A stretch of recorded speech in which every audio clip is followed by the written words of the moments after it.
Welcome to Kenton Teaches. Enjoy the video. You start by measuring and marking anchor points along the rail and posts. This ensures the net sits taut and safe. Once done, install anchors at 30 to 60 cm intervals depending on bird size and wind. Use wall plugs or screw hooks into solid surfaces. Make sure to leave access gaps for doors or plants. Tie a trial line along the marks to check fit before cutting net.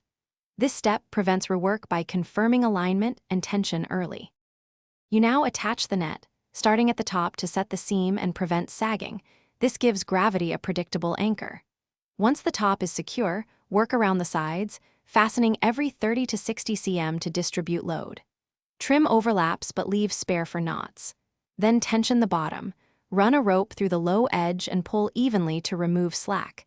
This prevents birds squeezing through and reduces wind flapping. Make incremental adjustments to keep a uniform gap-free surface. You finish by trimming excess material and securing final knots, then protect those knots so they won't fray or loosen. Once finished, test the system by pressing at several points to check for gaps or movement. This simulates bird pressure. If you find sagging or large openings, add mid-anchors or retension the bottom rope to redistribute force. Replace any torn mesh immediately. One troubleshooting tip: if wind noise persists, add soft buffer strips at anchor points to damp vibrations and Thanks for watching. Please subscribe if this video was helpful.